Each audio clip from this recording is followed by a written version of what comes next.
여러분들하고 말씀 나눌 텐데요. 말씀 나누기 전에 여러분들 축복하고 말씀 좀 나눴으면 좋겠습니다. 아멘으로 화답하신 분들에게 그 축복이 임할 줄을 믿습니다. 아멘. 성령 충만하십시오. 아멘. 그래서 행복하십시오. 아멘. 우리 모두가 행복하게 원하죠. 물론 세상적인 그런 얄팍한 행복함이라든지 아니면 잠깐 있다가 없어질 그런 행복함이 아니라 하나님을 아는 자들, 또 하나님께 택함 받은 자들, 하나님께로부터 영원을 약속받은 자들만이 누리는 그런 영적인 행복감이 있는 줄 믿습니다. 여러분 모두가 행복한 삶의 주인공들 될 수 있기를 간절히 축복합니다. 오늘 여러분들에게 하나님 주시는 말씀 함께 나누도록 하겠습니다. 시편인데요, 139편 1절 13절까지 말씀입니다. 시편 139편 1절로 13절입니다.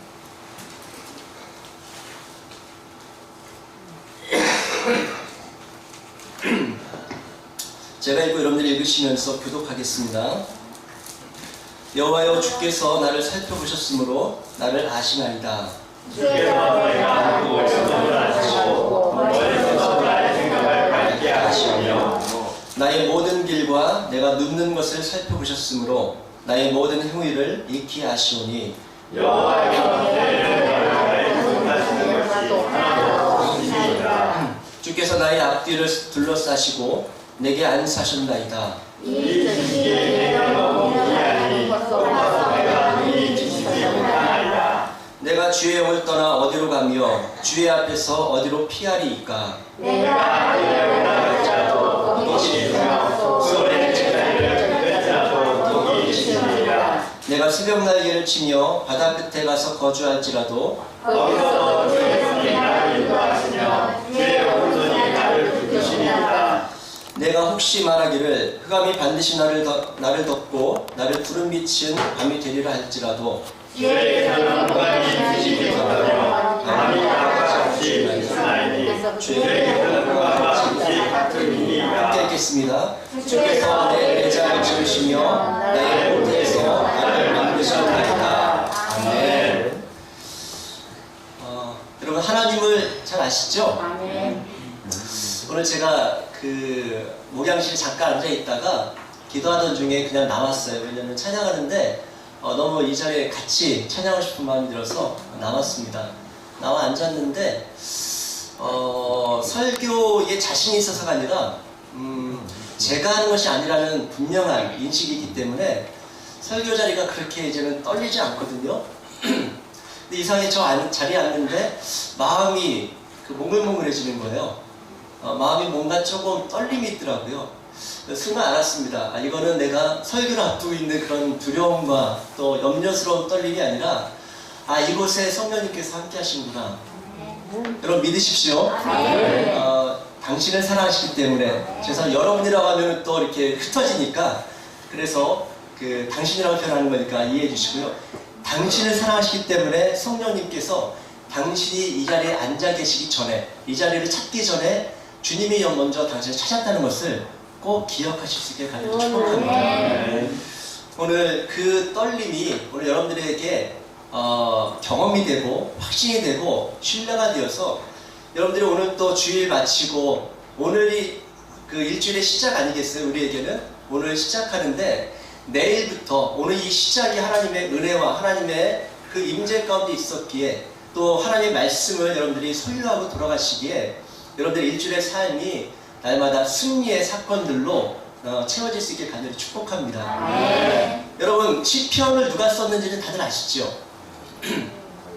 물론 모든 시편, 150편 모든 시편을 다 다윗이 쓴 것은 아닌데 거의 대부분이 다윗이 쓴 시편이라는 것을 아실 거라 생각합니다. 오늘 시편도 다윗이 쓴 시편인데요. 우리가 읽었지만은 다윗은 이 시편을 통해서 무엇을 이야기하고 싶었을까 생각해 봤어요. 여러분들과 말씀 나누기 위해서 다시금 아는 말씀이지만 또다시 묵상하는데 여러분 말씀은 신비롭죠. 어제 알고 있었던 내용이고 또 내가 익히 알고 있었던 내용인데 그 말씀 앞에 우리가 집중하려 나가고 그 말씀에게 우리의 마음을 들이면 그 말씀이 이전에 알고 있었던 내용 지식적인 내용은 비슷한데 내 마음을 두들기고 다가오는 그 메시지가 또 다른 메시지로 다가올 때가 많습니다. 저에게도 오늘 이 말씀이 또 그런 경험을 갖게 하신 것 같아요. 시편 기자는 오늘 이 말씀을 통해서 무엇을 이야기하고 싶었을까 생각해 봤더니 아신다라는 거예요. 누가요? 하나님께서 누구를 아신다는 거예요? 다윗을 아시는데 오늘 이 말씀은 다윗에게만 주어지는 말씀이 아니잖아요. 오늘 이 말씀의 주인공은 누구시죠? 네, 여러분이에요. 죄송합니다. 다시 표현 당신입니다. 각 개인을 말씀드리려고 당신이라고 표현하는 거예요. 당신이세요. 그래서 오늘 이 말씀대로 그대로 적용하면은 하나님은 누구를 아신다는 거예요? 네, 나를 아신다는 거예요. 각자가 나 자신을 아신다는 거예요. 도대체 안다는 게 뭘까요? 무엇을 아신다는 거죠? 모든 것이라고 말씀합니다. 시편 기자가 그렇게 고백하죠. 나의 모든 것을 아신대요. 알지 못하시는 것이 하나도 없다라고 말씀하십니다. 나의 안고 일어섬을 아신다고 그러죠. 안고 일어섬. 그리고 나의 생각을 밝히 아신다고 해요. 여러분, 그냥 인생을 살아가면서 우리 겉의 삶은 나를 가까이 나의 주변에 가까이 있고 나를 좀 아는 분들도 내 삶의 태도를 보면서 또는 형편을 보면서 저 사람이 편안한지 안 편안한지, 저 사람이 잘 사는지 못 사는지, 저 사람이 좋은 상태에 있는지 아닌지 알 수 있죠. 그러나 주님께서 뭐라고 하십니까? 내가 네 마음을 안다는 거예요. 얼굴은 웃고 있는데 마음은 울고 있는 경우들도 있지 않습니까? 안타까운 그 얘기 들었는데 누구였었죠? 아무튼 개그맨이었었는데 아버지가 돌아가셨는데 어머니가 돌아가셨는데 그 촬영에 나와서 웃겨야 되는 거예요. 어딘가에 나와서 그런 얘기를 하는데 너무너무 힘들었대요. 나는 지금 울고 싶은데 울어야 되는데 누군가를 웃겨야 되는 상황이 있다는 거. 사람들은 모르죠. 그 사람이 막 웃기는 얘기하니까 저 사람이 지금 그 눈물을 흘려야 될 때 지금 그 마음속에 통곡하고 있다는 거 누가 알겠어요? 근데 하나님은 아신다. 오늘 여러분들의 표정 속에 웃음이 있을 수 있고 아니면은 어려움, 그늘이 드리워질 수도 있지만 하나님은 웃음 뒤에 가려져 있는 여러분들의 그늘을 아시고 또 여러분들의 그 섬김 속에 시간이 남고 또 마음의 여유가 있어서 섬기는 것처럼 누군가를 볼 수 있는데 하나님께서는 그럴 수 없는 중에 하나님을 사랑하고 하나님을 경외하고 그리고 또 하나님이 허락하신 이 귀한 공동체를 기억함으로 하나님 때문에 섬기는 그 중심을 아신다는 거예요. 여러분, 여러분들의 중심을 아시는 하나님을 기억하시고 그 하나님을 신뢰하실 수 있게 간절히 축복합니다. 그래서 우리의 마음속에 악한 마음이 들 수 있죠. 목사들 특히 그럴 수 있는데 아니면 정치인들이 그럴 수 있죠. 표를 얻기 전에 선거가 있기 전에는 얼마나 밝은 미소로 우리들을 대합니까? 얼마나 그냥 따뜻한 모습으로 친근한 모습으로 시장들 돌아다니면서 평상시에 와보지도 않는 사람들이 찾아와가지고 손 내밀고 악수하고 그리고 그러니까 선거가 끝나고 난 다음에 뭔가 좀 아쉬운 일이 있어서 찾아가서 좀 부탁하려고 그러면은 얼마나 거만하게 굴고 그러는 경우들이 많아요. 물론 저는 간접적인 경험이지만 그런 얘기 많이 들었습니다. 그러나 하나님은 그러지 않으신다. 그리고 우리들은 서로가 속고 속일 수 있는데 하나님은 속일 수 없다고요. 예수님께서 오셔서 그 기준을 확 높여버리십니다. 예전에 이제 구약의 이스라엘 백성들은 율법들이 막 정해져 있었죠. 그래서 가늠한 자들을 어떻게 처리하라고 또는 어떻게 법으로 조치하라고 다 나와 있는데 그래서 이스라엘 백성들은 그 법에 걸리지 않게만 살면은 되는 거였었어요. 예수님 오셔서 뭐라고 하시죠? 내가 눈으로 보고 음욕을 품는 순간 이건 마음의 영역이잖아요. 육체적인 영역 또는 외적 영역이 아니라 마음의 영역이라고요. 누구도 알 수가 없어요. 누구도 볼 수가 없어요. 누구도 그것을 네가 그 음욕 품었지라고 증명해낼 수가 없습니다. 근데 예수님 뭐라고 하세요? 음욕을 품는 것 자체가 가늠이다 이렇게 말씀하세요. 그 말씀 뭐라고 할 수가 있죠? 하나님은 네 마음을 다 아신다는 거예요. 여러분, 하나님 앞에 나가실 때 여러분들의 마음이 하나님 보시기에 참 귀한 분들 될 수 있길 간절히 축복합니다. 겉으로 하나님을 잘 섬기는 것처럼 하는 건 괜찮아요. 우리 찬양이 있잖아요. 찬양할 때 뭐 사람들이 다 그러니까 열심히 찬양하는 것, 목소리 높여 찬양하는 것, 은혜스럽게 찬양하는 것 누구나 할 수 있습니다. 그런데 하나님은 비록 손을 들지 못한다 할지라도, 비록 어떤 반응을 못한다 할지라도 그 내면에, 중심에 하나님, 나 정말 하나님 사랑해요, 이 고백이 있다면 그것을 가장 귀한 찬양으로 받아주시니 하나님 줄 믿습니다. 그 하나님 앞에 중심으로 나아갈 수 있게 간절히 축복합니다. 내 혀의 말을 알지 못하시는 것이 없대요. 여러분들의 혀가, 여러분들의 입이, 여러분들의 말이, 언어가 하나님 은혜 가운데 거룩하게 거듭날 수 있게 간절히 축복합니다. 여러분, 그 기독교가 특별히 우리나라에 미친 가장 큰 영향 중에 하나가 뭘까 저는 생각해 봤거든요. 가장 큰 영향 중에 하나가 뭘까요? 저는 말이라고 생각해요. 말. 희한하죠? 부모님들 우리 그 조선시대에나 고려시대에나 아니면은 뭐 일제 침략기에나 아니면은 뭐 6.25 사변, 이 동란 때에도 부모들이 자녀를 사랑하는 마음은 비슷하고 동일했을 거예요. 지금도 동일하죠. 그런데 그 당시 제 어렸을 때에도 제 시골에서, 제가 충남 당지 쪽에 사람인데 그쪽 지역에서도 보면은 부모님들이 분명히 자녀들을 사랑하는데 말을 굉장히 거칠게 하는 것들을 이렇게 보게 됩니다. 이런 빌어먹을 놈, 이게 도대체 무슨 말이에요? 이건 저주 아니에요? 빌어먹을 놈아. 그러면 자식을 사랑하는데 자식을 사랑해서 안타까운 마음에, 속상한 마음을 이렇게 터뜨리시는 건데 그걸 빌어먹을 놈이라고 한다고요. 어쩌면 그래서 옛날에 그렇게 그 거지들이 많았었던 거 아닌가 싶기도 합니다. 아니, 이건 정말로 저주죠. 자녀를 향해 빌어먹으려고 하는 거는 오늘날에 생각하면은 그건 굉장히 아찔한 이야기예요. 근데 그런 말들이 그냥 평상시 언어처럼 쓰여졌다고요. 아유, 저 빌어먹을 놈, 썩을 놈. 아니, 도대체 자식이 썩어서 좋은 게 뭐가 있어요? 그쵸? 근데 썩을 놈 막 이런다고요. 근데 그 의미를 되새겨보니까 정말로 끔찍한 말이 있는데 그 중에 하나가 뭔지 아십니까? 이 표현도 그런데 육실을 할 놈이래요. 이게 무슨 말인지 아시죠? 사지를 찢어 죽이는 그 형벌이라고요. 자녀를 향해서 그렇게 던졌던 우리의 부모님들, 우리의 이전 세대의 모습들을 봅니다. 그리고 늘 구걸하거나 아니면은 늘 힘 있는 자들이 힘없는 사람들을 박해하고 핍박하고 탄압하고 얼마나 고통스러운 역사들이 많은지 몰라요.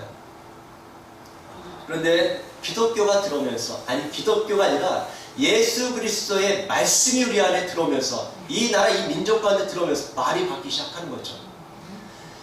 도움을 청하고 구걸했었던 그런 어떤 민족적인 모습이 또 그런 일들이 많았지 않습니까? 병자호란이라든지 임진왜란이라든지 난들이 많으면서 얼마나 고통스러운 시간들이 많았었어요. 다른 나라에 그냥 눈치를 살펴야 되고 다른 나라의 마음에 들기 위해서 조공을 바쳐야 되고 그런 고통스러운 역사들이 있었는데 지금 우리의 삶을 보세요. 교회에 다니는 사람, 예수 그리스도를 믿고 그 은혜 가운데 거하는 자들은 존재가 바뀌어버렸어요. 어떤 존재로 바뀌었습니까? 축복하는 존재로 바뀌었다고.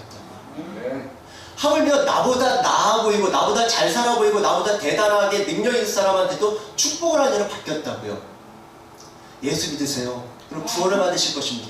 영원한 세계를 제시하고 영원한 세계를 전해주는 그런 축복의 삶으로 바뀌었다고요. 여러분, 그래서 이 공동체에 모였을 때마다 축복을 많이 하실 수 있게 간절히 축복합니다. 아우, 잘 되실 거예요. 아니면 하나님 당신을 사랑하십니다. 여러분, 이것처럼 귀한 게 어디 있어요? 이거는 진리죠.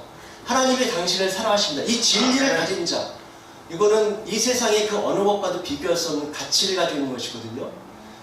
여러분들은 이미 무엇과도 비교할 수 없는 가치를 소유한 자들인 것을 꼭 기억할 수 있기를 간절히 축복합니다. 하나님 우리를 아세요. 모든 것을 아세요.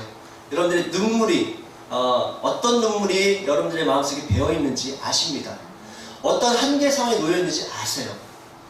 어떠한 마음의 상처 때문에 지금 그런 반응과 그런 행동을 하시는지 아십니다. 아신다라는 건 뭐예요? 해결책이 그분에게 있다라는 것입니다. 그분이 어떻게 우리를 그렇게 아실까요? 그분은 우리를 어떻게 그렇게 아실까요? 오늘 그 1절에도 나와 있고요. 그리고 3절에도 나와 있죠. 여호와여 주께서 나를 살펴보셨으므로 나를 아시나이다. 3절에 나의 모든 길과 내가 눕는 것을 살펴보셨으므로. 여러분, 하나님은 당신을 살펴보시는 줄 믿습니다. 이걸 꼭 기억하셨으면 좋겠어요. 우리를 살펴보세요. 언제부터 언제까지 살펴볼까요? 우리 밖에 나가면은 CCTV들이 있죠. 특별히 주정차 위반 찍는 CCTV가 있어요. 주정차 위반을 찍는 CCTV도 그 휴식 시간이 있습니다. 그렇죠? 점심시간이라든지 9시 넘어서는 CCTV도 휴식한단 말이에요. 그래서 그때는 차들이 원래 대면 안 되는데 대기도 하고. 여러분, 근데 하나님은 뭐라고 표현하십니까? 24시간, 아니 영원토록, 영원전부터 영원토록 졸지도 아니하시고 주무시지도 아니하시고 들꽃 같은 눈동자로 어떻게 하신다고요? 우리를 살펴보신다고요. 여러분과 상관없는 사람들을 그렇게 살펴보실 수가 있으실까요? 누군가 아파서 병원에 누워있는데 여러분들이 상관없는 사람한테 가서 24시간을 그 옆자리를 지킬 수 있습니까? 그럴 수 없죠. 그런데 누구한테는 그럴 수 있어요? 우리 사랑하는 가족한테는 그럴 수가 있겠죠. 왜 주님은 이 시편 기자를 그렇게 살펴보셔서 아실까요? 왜 주님은 오늘 여러분들, 저와 여러분들을 각자를 그렇게 살펴보시면서 우리의 삶을 아시고 우리의 내면까지도, 우리의 생각까지도 아실까요? 우리를 사랑하시기 때문에 그런 줄 믿습니다. 네. 여러분, CCTV가 나를 계속 따라다닌다고 생각해 보십시오. 사실은 조금 불안하죠. 네, 죄가 많으신 분들이 더 불안하더라고요. 네, 저도 불안합니다. 목사도 똑같이 죄인이기 때문에.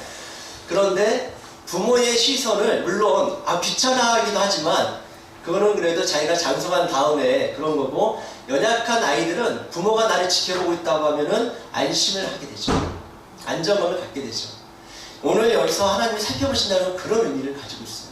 내가 너를 살펴보니까 뭐 하라는 거예요? 안심하라. 걱정하지 말라고. 네가 뭐 어떤 필요를 가지고 있는지 내가 아니까, 내가 안다는 것은 내가 너를 공급할 거야. 네가 지금 어떠한 위험에 처했는지 아니까 내가 너를 도울 거야. 네가 아직 연약하다는 걸 알기 때문에 내가 너를 돕고 너를 지킬 거야. 그 약속의 말씀을 담고 있는 줄 믿습니다. 그래서 오늘 그 이야기를 하고 있는 거예요. 그 주님이 우리를 살펴본다는 것이 무슨 의미가 있는가? 첫 번째로는 오늘 말씀을 통해서 보면은 하나님께서 어디든 계신다는 거예요. 말씀드린 것처럼 CCTV가 요즘은 전국 어느 곳곳에나 다 있죠. 그러나 CCTV에 사각지대가 있습니다. 여러분, 운전할 때도 사각지대가 있죠. 분명히 나는 못 봤는데 그 사각지대 때는 못 봐가지고 사고 나는 경우들이 있죠. 사각지대가 있어요. 이 세상에는 완전이라는 건 없습니다. 그런데 완전하신 하나님이 사각지대 없이 우리의 삶을 돌아보신다는 거예요. 어디에나 계세요. 그래서 오늘 그 뒤에 보시면은 8절 9절 말씀 한번 보시죠. 8절 9절 말씀을 함께 읽겠습니다. 시작. 내가 하나님을 거기 있으며 너의 인사를 듣으며 거기 있으리다. 내가 지금 하늘을 지켜 바닷가 가서 주어지라도 거기서도 주의 나를 인도하시며 주의 오른손이 나를 붙드시리라. 아멘. 여러분, 이런 말씀 아멘 해야죠. 그럼 뭐라고 하시죠? 내가 하늘에 올라갈지라도 거기 계시며. 여기까지는 우리가 이해를 해요. 왜냐하면 하나님은 하늘에 계신 분이시니까 우리가 천국을 소망하는 자들 아니겠습니까? 이해할 수 있는데 뒤에 내용이 조금 당황스러워요. 내가 스올에 내 자리를 펼지라도 거기 계신대요. 여러분, 스올은 아시겠지만 지옥이 의미하거든요. 지옥에 내가 거한다 할지라도 주님이 거기 계신대요. 여러분, 하나님이 천국만 통치하시나요? 아니요, 지옥까지도 통치하시는 분이세요. 하나님은 빛이시기도 하지만 어둠까지도 통치하시는 분이세요. 근데 그 하나님이 뭐라고 하시냐면은 내가 수월에 지옥의 자리를 펼지라도, 여러분 수월의 자리를 편다는 건 뭘까요? 내 선택이라는 거예요. 그렇게 이해할 수 있습니다. 내가 선택한 거예요. 지옥을 선택하는 거예요. 그럴 수 있잖아요. 여러분들도 전도하시죠? 아니, 이 하나님께서 우리를 위해서 천국을 예비하시고 오라 초청하시는데, 이 은혜와 또 영광스러운 부르심이 있는데 사람들이 오지 않아요. 여러분, 누구의 선택입니까? 그분들의 선택이죠. 그분들이 우리도 그럴 수 있어요.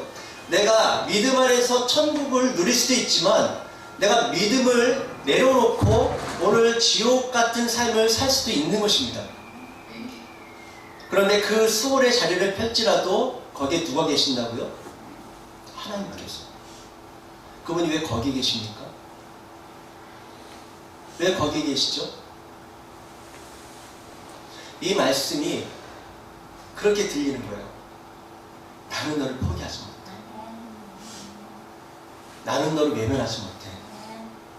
나는 너를 붙잡고 있는 이 구원의 손을 내가 끊을 수가 없어.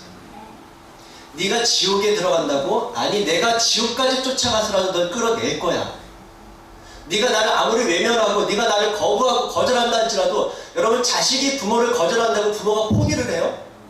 그런 경우는 없죠. 하나님이 똑같으신 거예요. 내가 너를 포기하지 않아. 내가 너를 포기할 수 없어. 네가 지옥에 내려간다 할지라도 나는 거기까지 쫓아 내려가서 너를 끄집어 내고야 말 거야. 이 하나님의 의지가 담겨있는 말씀인 것입니다. 이걸 누가 경험한 거예요? 다윗이 경험했다. 그리고 오늘 누가 경험하도록 초청받은 것입니까?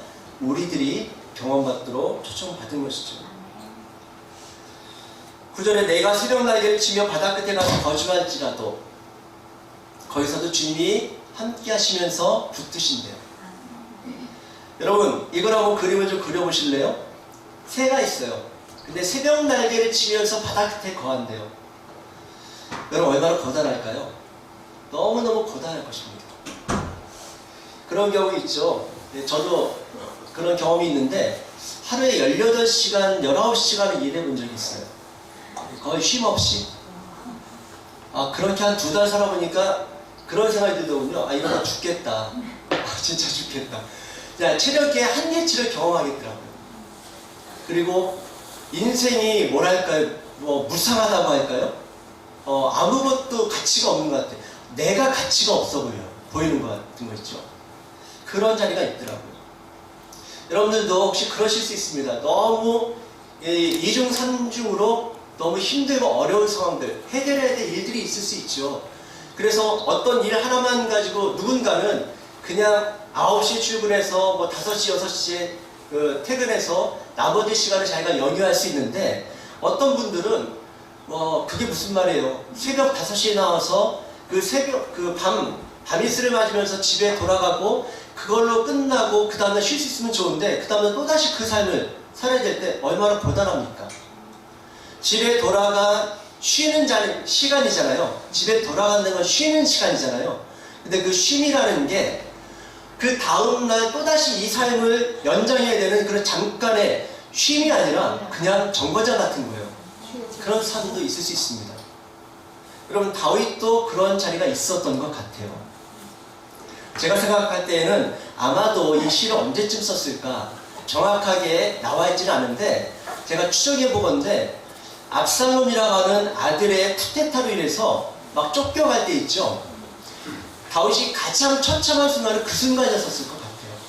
아니, 대적이 저 블레셋 사람이라든지 저 이방 민족에게 그냥 공격당해서 쫓겨가면은 덜 힘든데, 아들이 쿠데타를 일으켜서 쫓겨가는 신세가 얼마나 처량하고 처참하겠습니까? 너무너무 비참하겠죠. 그리고 내가 어쩌다가 도망쳐서 간신히 목숨을 살려고 도망쳐서 그냥 쫓겨나와가지고 머물러 있는 어떤 그 장소가 있었겠죠. 그 자리에 머물면서 왕궁이 아니라 천막을 치고서는 머물렀을 텐데, 나 지금 왜 여기에 있지?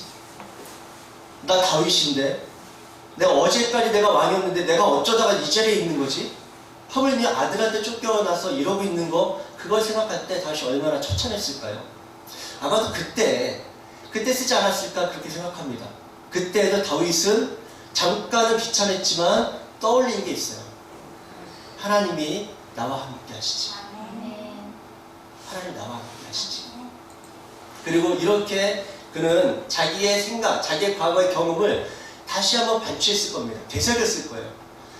그래, 내가 이번이 아니라 그 전에도 수없이 죽을 고비가 있었으나 그러나 주님께서는 의로운 오른손 나를 붙잡아 주셨잖아. 그 하나님이 내 하나님이시잖아. 그 하나님이 여전히 나와 함께 하시잖아. 그분이 나를 도우실 거야 라고 하는 믿음의 고백을 이 시편에 담았다고 생각합니다. 여러분, 힘들고 어려울 때에 그 하나님을 꼭 기억할 수 있게 하기를 축복합니다. 신학적 용어로는 옴니프레젠스라고 해요. 어디에나 계시는 하나님. 또 다른 말로는 옴니포텐트라고 해요. 전능하시고 전지하신 하나님, 권능한 능력으로 충만하신 하나님. 그래서 내가 어느 자리에 있는지 어떤 상태에 있는지 아시고 얼마든지 그분이 우리를 구원하실 수 있는 하나님을 이야기합니다. 여러분, 그 하나님이 여러분들과 함께 하신 것을 꼭 기억하셔서 그 하나님을 붙잡고 나가실 수 있기를 간절히 축복합니다. 혹시 성경책들이 있으신가요? 예. 있으시죠? 이사야서 25장 한번 찾아보십시오.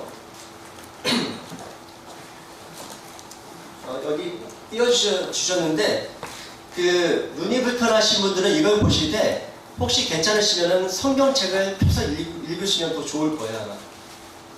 이사야서 25장 8절 9절 말씀입니다. 이사야서 25장 8절 9절 말씀 같이 한번 읽을까요? 같이 읽겠습니다. 8절 9절입니다. 시작.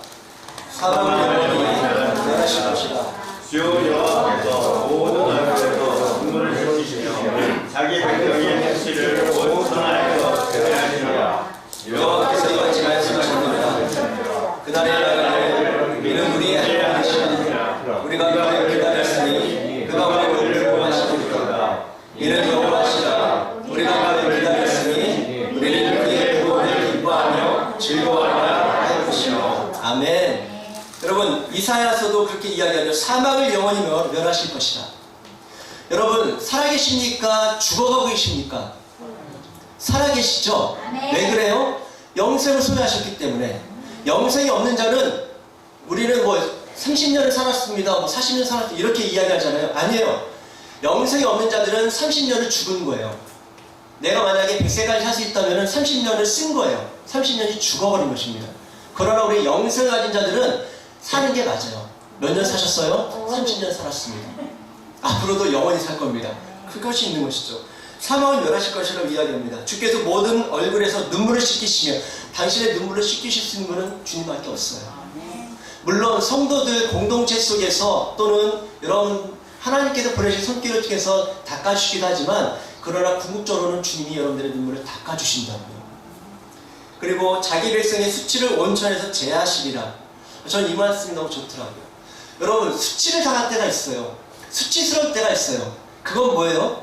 뭔가 자격지심 생기고 사람들 앞에 나서 나타날 때에 돈이 많으면은 돈이 필요한 자들이라든지 아니면은 돈에 대해서 우리가 당당할 수 있죠. 아니면은 권력이 있으면 우리가 당당할 수 있죠.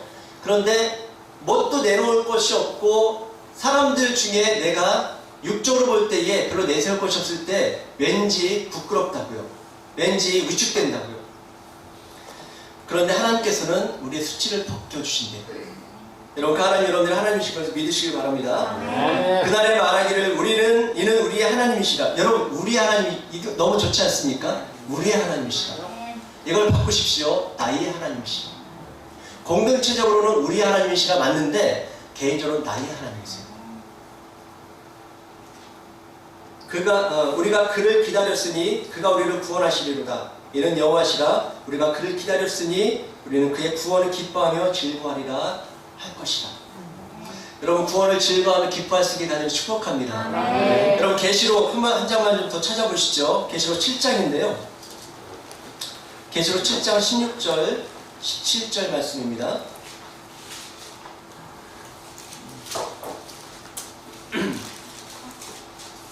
계시록 7장 16절 17절 말씀, 이 말씀도 같이 한번 읽겠습니다. 16절 17절 읽겠습니다. 시작.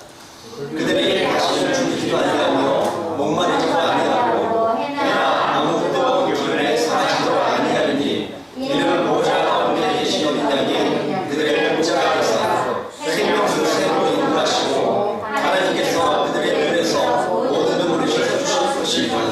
아멘. 여러분, 요한계시록 이사야뿐만 아니라 구약뿐만 아니라 신약의 맨 마지막 장, 이 신약의 맨 마지막 책은 요한계시록 묵시의 세계를 이야기하고 있어요. 묵시의 세계는 뭐냐면 영원한 세계, 우리가 추구하는 그 천국이죠. 영원한 세계, 하나님과 영원토록 동행하고 하나님의 그 거룩한 영광에 영원토록 참여할 수 있는 그 세계에 대한 이야기를 하고 있잖아요. 그 세계의 우리의 실체, 그 세계에 초청받은 성도들의 미래, 성도들의 영원한 그런 실체가 뭐라고 이야기합니까? 주님이 우리의 목자가 되신대요. 그리고 우리의 눈에서 눈물을 씻어주신다고 이야기합니다. 그 거룩한 영광에 우리를 초청하신다고 말씀하세요. 여러분, 이 위대한 약속이 여러분들과 저에게 있음을 꼭 기억할 수 있길 간절히 축복합니다. 그런데 이런 질문이 생겨요. 왜 하나님은 지금 이 시편 기자인 다윗 또는 오늘 우리들을 살펴보시며 우리를 아신다고 말씀하시고 내가 너를 도울 것이라고 말씀하시고 내가 너를 붙잡아 줄 것이라고 말씀하시는지 이해가 안 되죠. 근데 그 이유가 오늘 마지막 절에 있습니다. 13절 한번 보시죠. 13절입니다. 한 번 더 읽겠습니다. 시작. 주께서 내 내장을 지으시며 나의 모태에서 나를 만드셨나이다. 아멘. 아멘이죠. 왜 하나님은 굳이 나를 살펴보시고 나를 아셔서 나를 이렇게 도우신다고 그러지? 시편 기자의 고백을 내 것으로 그렇게 고백한다면 도대체 뭘까? 하나님께서 우리 아버지 되시기 때문에 그래요. 여러분, 이건 우리가 꼭 만나야 될 진리예요. 이거 우리가 꼭 붙잡아야 될 진리예요. 우리가 적극적으로 그리고 또 너무너무 간절하게 붙잡아야 될 진리의 말씀들이 있습니다. 뭐라고요? 하나님이 우리의 아버지시래요. 그럼 여러분들의 하나님, 그 아버지가 하나님이시면 여러분들은 어떤 존재이신가요? 자녀인데 누구의 자녀예요? 네, 세상 사람들도 알기 쉽게 말하면은 신의 자녀예요. 여러분, 신의 자녀는 곧 뭐예요? 신이에요. 참 희한하게 예전에 혁명이 일어났을 때 인내천 사상이 있었잖아요. 하늘이고 내 안에 있다. 그들이 복음을 알아서 그런 건 아닌데 그들은 인간의 존귀함을 극대화시켜서 이렇게 이야기했는지 모르겠는데 하나님은 일찍부터 말씀하셨어요. 일찍부터 우리에게 확인시켜 주셨습니다. 내가 너를 낳았다. 내가 너를 빚었다. 너는 내 자녀다. 며칠 전에도 저한테 접근해온 분이 있었습니다. 도에 관심 있으십니까? 이렇게. 여러분, 저는 20대 초반에 대선진례를 만나서 나름 저희 강의를 잠깐이지만 들어본 사람이에요. 예수를 믿지 않고 구원의 확신이 없는 사람들은 혹할 수 있겠다. 혹할 수 있는 말들을 하더라고요. 근데 저는 그 사람들과의 대화 속에서 정말로 그 이후로 한 번도 하나님에 대해서 의심하거나 고민한 적이 없습니다. 왜냐하면 그들이 그렇게 얻고자 하는 것을 나는 이미 가졌더라고요. 그들이 얘기하는 것 중에 하나가, 사람들이 혹하는 것 중에 하나가 뭐냐면은 우리가 돌을 닦으면은 우주의 시대가 열렸기 때문에 돌을 닦으면 우리가 신같이 될 수 있다는 거예요. 그래서 지금은 인간이 사람이 신을 섬겼지만, 숭배했지만 마지막 심판의 때가 지나고 난 다음에는 돌을 닦아 신의 영역에 도달한 사람들은 신이 사람을 섬기는 때가 온다. 이렇게 이야기하더라고요. 굉장히 그럴듯할 거예요. 일반 사람들 듣기에는. 근데 제가 그 얘기 듣는 순간에 그 장면이 스쳐가는 거예요. 예수님께서 마지막 만찬 때에 제자들의 뭘 시켜주셨어요? 발을 시켜주셨어요. 어떻게 시켜주셨을까요? 무릎 꿇고 시켜주지 않으셨을까요?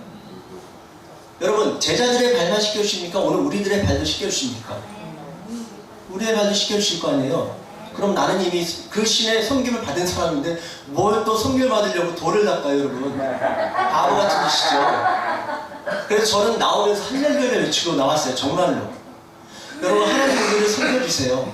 왜 신이 우리 같은 연약하고 여전히 죄 가운데 빠져서 죄의 도군으로 타고 있는 우리들, 한심해 보이고 내세울 것 없는 우리들 같은 사람들을 그분이 무릎까지 꿇으면서 섬겨주실까요?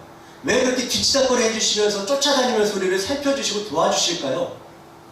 당신의 자녀이니까. 놀라운 비밀입니다. 여러분. 그래서 다윗이 그렇게 고백하는 거예요. 6절에 보면은 이 지식이 내게 너무 기이하니 높아서 내가 능히 미치지 못하겠다라고 이야기하는 거예요. 이해가 안 되는 거예요. 어떻게 그 하나님이 나를 이렇게 돌봐주시지? 나를 이렇게 지켜주시고 책임져 주시지? 하물며 죄를 지었던 다윗이 아닙니까? 살인죄까지 지었잖아요. 그런 나를 어떻게 이렇게 아직까지 포기하지 않고 끝까지 지켜주시지? 깨닫게 된 것이죠. 그분이 나를 낳은 아버지시고. 여러분, 그 아버지가 계시면 꼭 기억하시기 바랍니다. 아멘. 시간이 많이 가서 좀 그렇긴 한데 짧게 말씀드리면 저는요 2살 되기 전에 아버지가 돌아가셨어요. 아버지가 안 계셨었어요. 저는 이게 어렸을 때는 잘 몰랐는데 초등학교 이제 중학교 올라가면서 제가 뭔가 이상하다는 걸 느꼈어요. 뭐가 이상하냐면은 뭔가 허전해요. 뭔가 헛헛하고 뭔가 자신감이라는 게 없어요. 사람마다 자기감이라는 게 있잖아요. 자존감이라고 표현하기도 하고, 자기감이라는 게 있는데 또 자존심이라는 것도 있잖아요. 그게 다 자기라는 개념 속에 나오는 건데, 그런 게 없는 거예요. 남들이 다 착하다고 하는데 착한 게 아니라 내가 없었던 거예요. 내가 없는데 주장할 게 뭐가 있어요. 그리고 늘 불안해요. 늘 초조하고 염려가 나를 사로잡는 것들을 경험하게 됩니다. 근데 그렇게 조금 창피한 이야기지만 목사 안수 받고 난 다음까지도 그랬다니까요. 어느 시점까지는. 근데 제가 비로소 정말로 하나님을 아버지로 만나게 됩니다.